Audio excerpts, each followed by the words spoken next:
This video is part of a series which introduces a new advanced analysis capability for frequency domain response and fatigue. There are 8 videos, which this is the 7th one, giving an example analysis using the CAEfatigue VIBRATION program. We saw in the last video how to install the software. I explained that I'm running it on a Windows 7 virtual machine on an Apple MacBook Pro. So I'm going to the Windows 7 virtual machine and I am going to run the program again. So we run it from a command prompt. I type CAEfatigue space 2 because that's the name of the control file, and tab fills the rest in, press return, and it runs the program. I'm now going to show in a bit more detail what is in each of these results files. So here we have 6 Patran neutral files. I'll talk about those more in the next video. We also have a template file which will be needed with those neutral files. We have a log file and a CSV file. Let me open the log file. The log file is an ASCII input file that simply shows basic runtime information about the analysis, how long each part took, and so on and so forth. Now, if we had set log level equal to either 1 or 2, this file would also contain transfer function information, response PSD information, rainflow cycle count information, and fatigue damage information.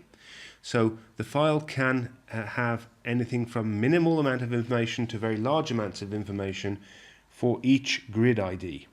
So you need to be careful when generating that file not to turn log file 1 or 2 when you have many thousands of grid IDs for your results. So let me just take one more look at the control input file. So if I go to the input file here, the text file, open it up. Let's take a look at each of these lines. So the first line is the general line that controls the way the job runs. So in this case, we've got job name, job number 777.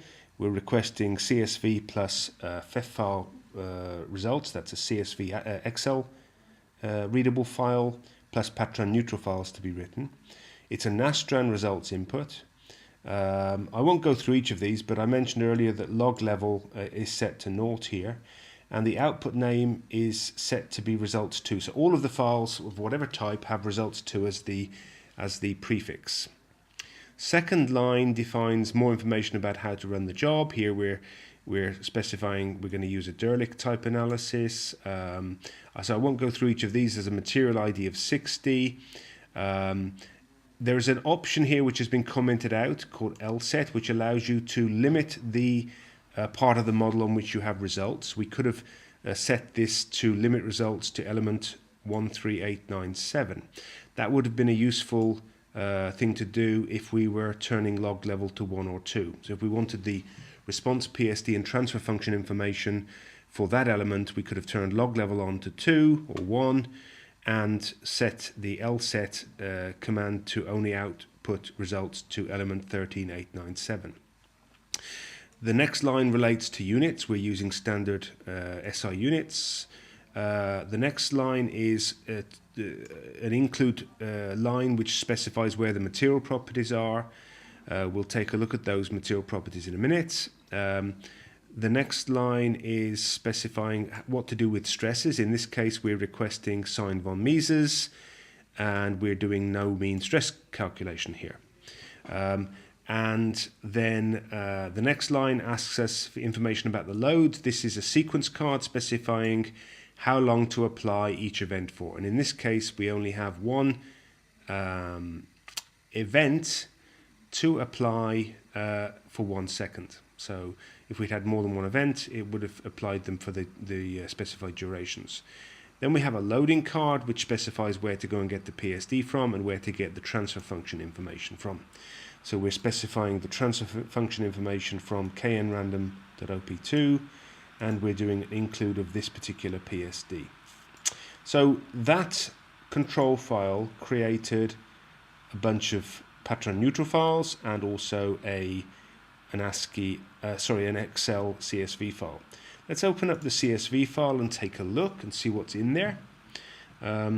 This is the most condensed form of results because it contains all the results for every element, every grid ID, every layer and every event.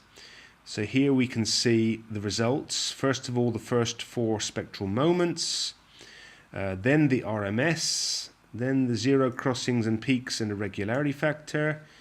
Mean stress, if we'd wanted to do mean stress correction, we would have had to have read a second static OP2 file, which we didn't do in this case.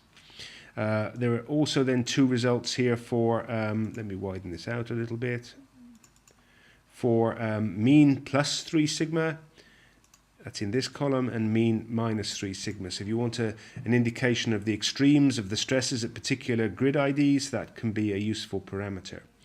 And then the last 5 columns are all functions of the fatigue damage. So first of all, we have fatigue damage, we have log of damage, life in cycles, life in seconds, and a safety factor calculation in the last column.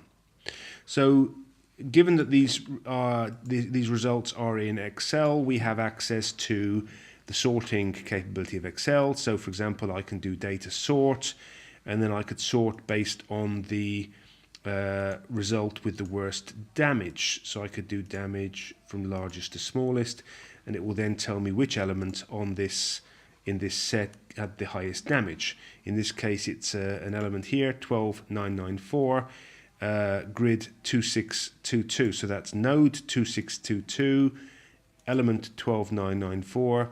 It may be that you want an element center result. So if I go down this column and find the first element center result, that's for node ID 0. We see the first element center result with the highest damage is for 13897, and that element 13897 is actually the element I typically use for doing comparisons with. So the results go into a CSV file, they go into Patran neutral files. In the next video I will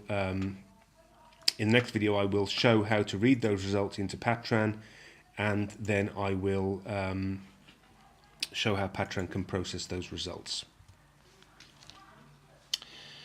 The CAEfatigue vibration product is currently available from any of these 3 companies. Please check our website for the most up-to-date information on resellers and other technical information. Thank you very much.